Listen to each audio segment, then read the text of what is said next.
Becky Lynch apparently turned down a $2 million contract offer from the WWE. We're going to talk about that and multiple other stories, and it's all coming up right here on The Ango Show.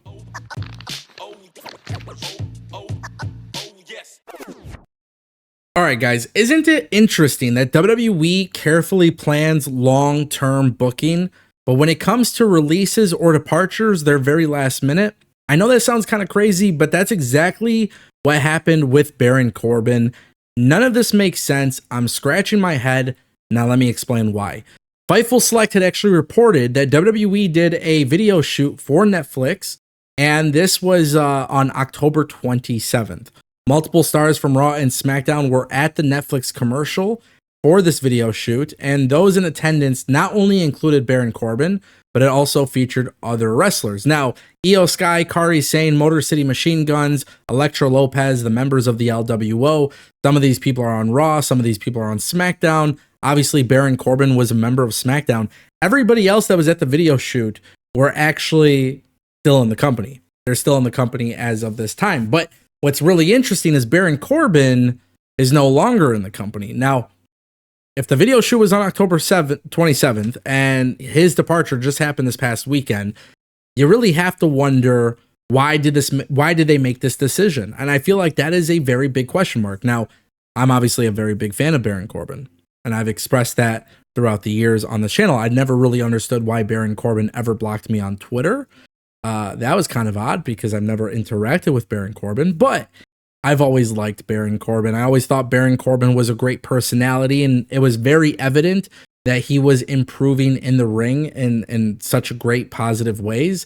It was kind of shocking to see that Baron Corbin, had been given all of these different creative plans, and he took whatever they gave him and he did it for them. I mean, this guy protected his finisher for like 8 years in the WWE, and WWE had Drew McIntyre kick out of his finisher. It just seemed like WWE never truly cared about Baron Corbin. It's always like, it almost feels like they always had him hit their ceiling. And for whatever reason, WWE decided to not extend his contract. And I don't really understand, especially why it was so last minute. Like, that's a really big kicker, because for him to be involved in the Netflix video shoot and then just days later, they decide, hey, we're not going to extend your contract. I really have to wonder why. WWE will probably never give us the answer. I mean, honestly, if somebody were to ask this at a media scrum, I think the typical response would be, hey, some people we just have plans for, some people we don't, or whatever it may be. I don't know. I don't feel like we'll ever really understand why Baron Corbin was not extended. And hey, WWE's loss could be another company's game. All right, guys, Crown Jewel made history. Very interesting, and I have a very major point to this that I really hope you guys listen to. Crown Jewel broke the all-time viewership record for WWE and their events in Saudi Arabia.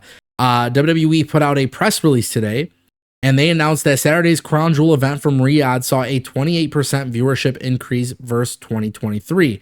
This is a record for the most viewed WWE event ever from the Kingdom of Saudi Arabia. The show was completely sold out, so that was another achievement for them. But basically, WWE is touting this event as a big success. Now, why am I talking about this? What is the point? What is the reason that I'm actually even talking, right? Well, guys, let me make it very clear. I did a review. I talked about Crown Jewel, and I did not feel like Crown Jewel was that great of a pay-per-view. I actually believe it was one of the more weaker pay-per-views that Triple H has ever put on. I think there was a couple booking decisions I definitely didn't agree with. I think some of the matches fell flat. I think it was just kind of all over the place, which is kind of interesting because I feel like WWE in the last year or so, last 2 years, I feel like their pay-per-views in Saudi Arabia have actually been really good to watch. This one wasn't.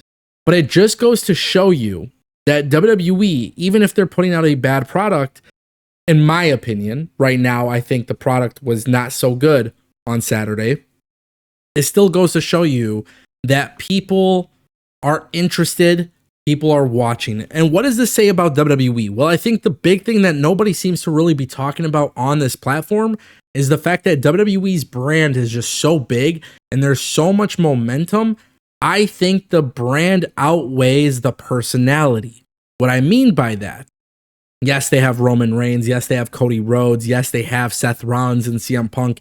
Yes, they have some big names working on their roster.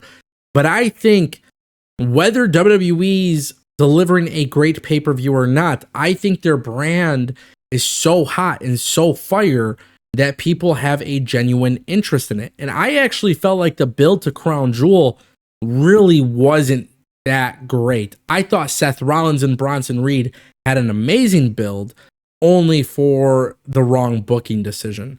I feel like the Bloodline stuff seemed relatively rushed as well. Great build, but I felt like it could have been even bigger on pay-per-view.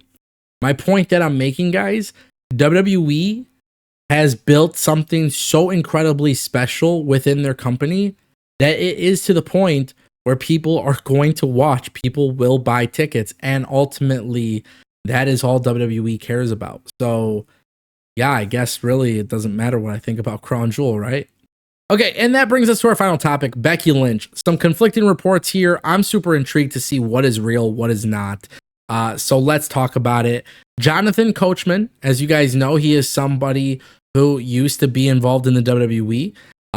Obviously, Jonathan Coachman has also been very outspoken about the WWE.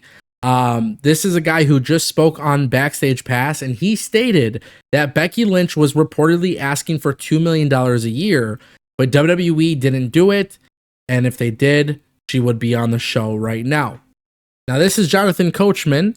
Who is his sources? Who told him this? We don't know. Fightful Select, on the other side, has come out and said that they've spoken with their sources, and they say that WWE and Becky Lynch are on good terms. WWE fully respects Becky Lynch's decision to take time off, and the company stated that if Lynch wanted to sign a deal before her absence, they likely would have done that. Also, what's really interesting is the sources outright denied the $2 million number, as Becky Lynch reportedly did not ask for that, and they were told WWE would have jumped at that number if she had. Becky Lynch's contract is expected to go beyond the $2 million per year. So this is interesting. You have two different reports, two different things being said, completely opposite of the spectrum, and Becky Lynch is not on WWE television. Becky Lynch isn't on AEW television. Nobody really knows what is happening here. I always believe there is three sides to a story, right? There's, in this case, Jonathan Coachman's side, then there's Fightful, and I think the truth is somewhere in the middle. Maybe the $2 million isn't accurate, I don't know, but for whatever reason, WWE doesn't have Becky Lynch on TV. If they respect her taking time off, that's completely fine, but not signing a new contract is a little bit of a question mark. So what's going to happen with Becky, guys? I don't know, but I don't think it's a sure thing that she's going to be in WWE. I'm not saying she's gone from WWE.